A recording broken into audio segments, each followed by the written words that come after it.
इयत्ता 8वी विषय गणित स्टँडर्ड 8 मॅथेमॅटिक्स प्रकरण क्रमांक 15 क्षेत्रफळ टॉपिक नंबर 15 एरिया संच 15.5 प्रश्न 1 खालील भूखंडांच्या आराखड्यावरून त्यांची क्षेत्रफळे काढा सर्व मापे मीटर मध्ये आहेत। तर त्याच्यामधलं आपल्याला हे दुसरं उदाहरण सोडवायचं आहे।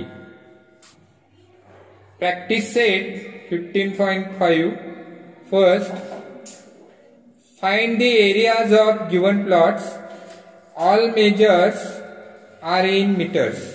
त्यामधलं सेकंड एक्झाम्पल आपल्याला हे सोडवायचं आहे। ओके, या एक्झाम्पल मध्ये आपल्याला इथे प्लॉटचा आराखडा दिलेला आहे, मॅप दिलेला आहे आणि या भूखंडाचा आराखडा दिलेला आहे। याच्या आधारे आपल्याला त्या भूखंडाचं क्षेत्रफळ काढायचं आहे। सर्व एकक आहेत ती मीटर मध्ये आहेत। आता इथे डायग्राम मध्ये जर आपण ऑब्झर्वेशन केलं तर आपल्या लक्षात येते की इथे हा एक ट्रायंगल आहे, त्रिकोण आहे, हा दुसरा आणि हा तिसरा। तर या तीन त्रिकोणांची वेगवेगळी क्षेत्रफळ काढून त्यांची आपल्याला बेरीज करावी लागेल, सम घ्यावी लागेल आणि मग आपल्याला टोटल हा एरिया आपल्याला त्या भूखंडाचा मिळेल। ओके, हा मग आपल्याला इथे सुरुवातीला विचार केला तर या ट्रायंगलचा एरिया काढायचा असेल तर तो कसा काढू शकतो? हा राईट अँगल ट्रायंगल आहे, तर एक तर आपल्याला इथे थर्ड साइड शोधावी लागेल। हा राईट अँगल ट्रायंगल आहे त्यामुळं, आणि थर्ड साइड शोधल्यानंतर मग आपण हा बेस आणि हाईट किंवा हा बेस आणि ही हाईट म्हणजेच हा पाया आणि ही उंची किंवा हा पाया आणि ही उंची घेऊन किंवा काटकोन करणाऱ्या बाजूंचा गुणाकार असं घेऊन आपण 1/2 गुणिले काटकोन करणाऱ्या बाजूंचा गुणाकार ते सूत्र वापरून आपण याचा एरिया काढू शकतो किंवा बेस इंटू हाईट लिहू शकतो। तर सुरुवातीला आपल्याला या बाजूची लांबी शोधावी लागेल। तर पायथागोरसचा थेरम इथे यूज करायचा आहे। In right angle triangle BAE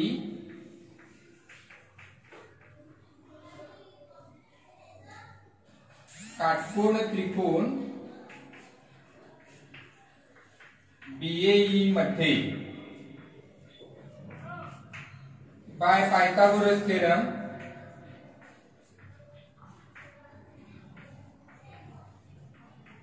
मराठीमध्ये काय लिहायचं? पायथागोरसच्या प्रमेयानुसार किंवा सिद्धांतानुसार इथे पहा, कर्णाचा वर्ग हा उरलेल्या दोन बाजूंच्या वर्गांच्या बेरजे इतका असतो, किंवा इकडून सुरुवात करू शकतो आपण। AB वर्ग अधिक AE वर्ग बरोबर BE वर्ग।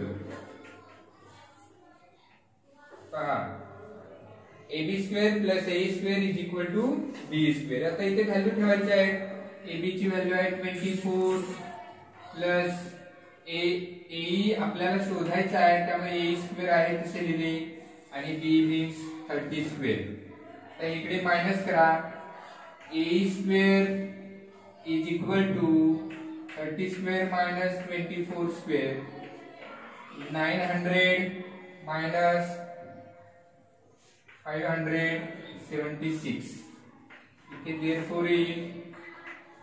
therefore AE is equal to AE square is equal to ते पहा 6 आणि 4 10 अच्छा 1 8 आणि 2 10 अच्छा 1 5 आणि 1 6 आणि 3 9 324 आले, म्हणजे हा 18 चा वर्ग आहे हे लक्षात घ्या। आता आपल्याला इथे वर्गमूळ घ्यायचा आहे। पहा पुढचा भाग मी इकडे लिहितोय। AE is equal to 18 taking square roots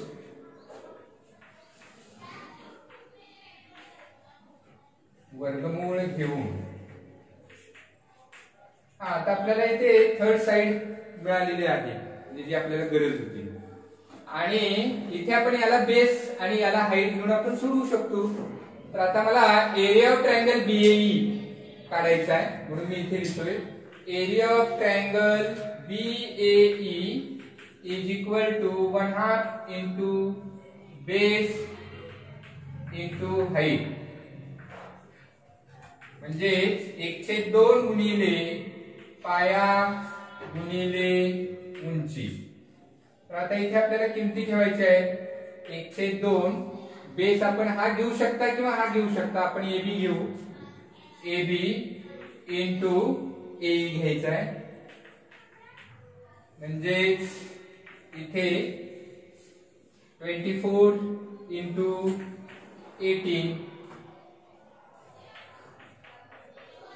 इथे डिवाइड करा याला किंवा याला डिवाइड करा, 2 9 18, 24 9 216, 216 स्क्वेअर मीटर येणार आहे युनिट.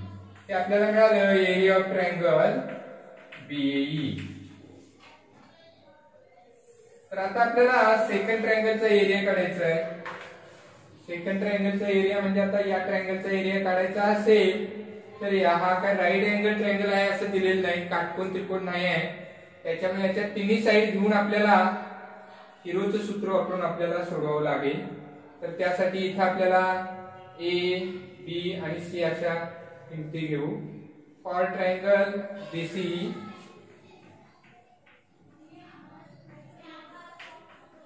त्रिकोण बीसी साठी ए बरोबर आपण 30 घेऊ, बी बरोबर 28 घेऊ आणि सी बरोबर 26 घेऊ.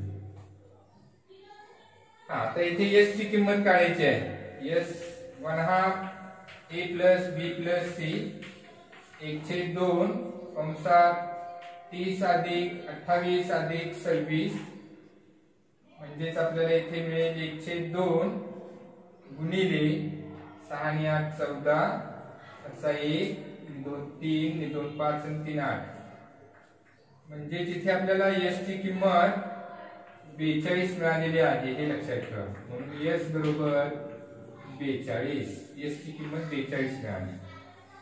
आता आपल्याला हिरोचं सूत्र वापरायचं आहे.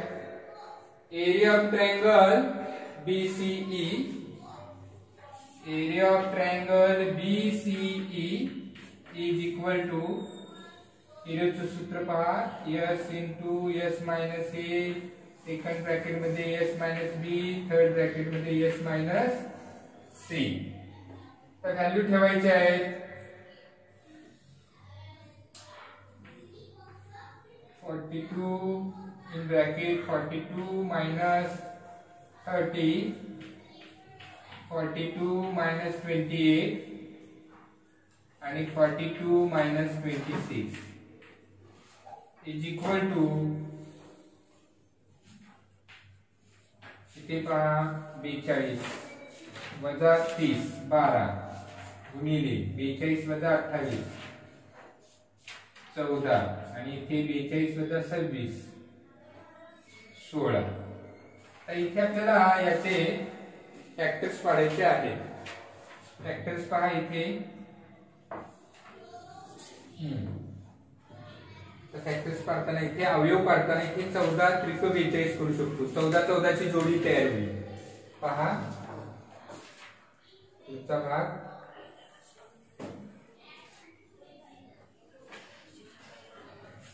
बरोबर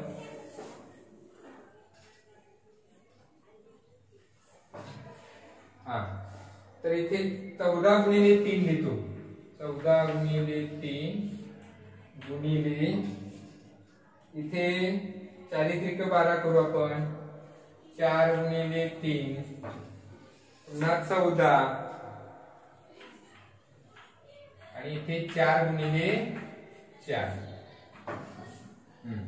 आता इथे आपल्याला 2-2 चे गट मिळाले पाहिजे असे अवयव घ्यायचे आहेत, असे फ्रॅक्शन घ्यायचे की तिथे आपल्याला पेअर तयार झाल्या पाहिजेत. आणि त्यासाठी इथे पहा 14 14 ची पेअर तयार झालेली आहे. 14 गुणिले 14, त्यानंतर 3 गुणिले 3, त्यानंतर 4 गुणिले 4 आणि इथे राहिले 4 पहा. तर या 4 चे मी पुन्हा 2 गुणिले 2 अवयव घेतो. 2 गुणिले 2. तर या स्टेप मध्येच मी इथे या 4 चे अवयव घेतलेले आहेत. हे समजावं यासाठी मी इथे डबल अंडरलाईन केलेले आहे. बाकी सगळं आहे तसं लिहिलेलं आहे, मात्र एकत्र पेअर तयार करून लिहिलेले आहे. जोड्या जोड्या एकत्र लिहिल्या समान अवयवांच्या, आणि या 4 चे फक्त 2 गुणिले 2 असे अवयव लिहिले. आता याचं वर्गमूळ घेत असताना प्रत्येकातला एक एक अवयव घ्यायचा आहे. म्हणजे तिथे 14 गुणिले 3 गुणिले 4 गुणिले 2 घ्यायचे. या सर्वांचा गुणाकार करायचा आपल्याला. सोप्या पद्धतीने कसा करता येईल पहा. तर 14 त्रिक 42 करू. 42 गुणिले 4 दुनी 8 करू, म्हणजे 8 ने गुणता येईल परत.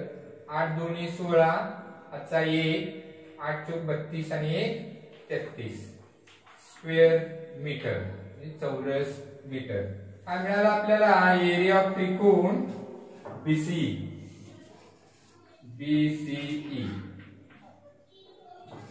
आता आपल्याला इथे दुसऱ्या त्रिकोणाचं क्षेत्रफळ मिळालेलं आहे. अजून एका त्रिकोणाचं क्षेत्रफळ आपल्याला हे काढायचं आहे. तर याच्यामध्ये इथे आपण हा पाया घेऊ शकतो आणि ही उंची घेऊ शकतो, कारण इथे लंब दिलेला आहे. त्यामुळे हा बेस घ्यायचा आहे आणि ही हाईट घ्यायची आहे, आणि या फॉर्म्युलाचा यूज करून आपल्याला सोडवायचं आहे. तर इथे एरिया ऑफ ट्रायंगल फॉर्म्युला देतो पहा शॉर्टकट मध्ये. Area of triangle is equal to 1/2 into base म्हणजे पाया गुणिले हाईट म्हणजे उंची. आता इथे आपण ट्रायंगल कोणता आहे, तर एरिया ऑफ ट्रायंगल सीडीई म्हणून. Area of triangle CDE is equal to 1/2 into base मला घ्यायचा आहे सी इंटू हाईट घ्यायची आहे डीएफ. तर इथे 1/2 इंटू सी पहा 28 आहे, 28 इंटू 16. तर इथे डिवाइड करायचं आहे. 1 जा 2, 2 8 जा 16, आणि याचा आता गुणाकार करायचा आहे. 224 येईल. 28 8 224 किंवा गुणाकार करायचा. 8 8 64, 40 6, 8 2 16 आणि 6 22 स्क्वेअर मीटर. तर इथे आपल्याला एरिया ऑफ ट्रायंगल सीडीई मिळालेला आहे. तर आता तिन्ही त्रिकोणांची क्षेत्रफळ मिळाली. तर आता आपल्याला भूखंडाचं क्षेत्रफळ काढायचं आहे, म्हणजेच प्लॉटचा एरिया काढायचा आहे.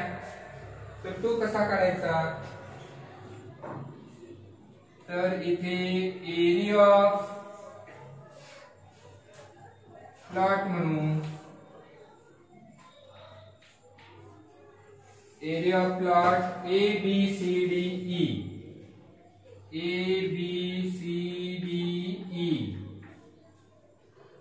भूखंड ABCDE चे क्षेत्रफळ असं लिहायचं मराठी भाषेत.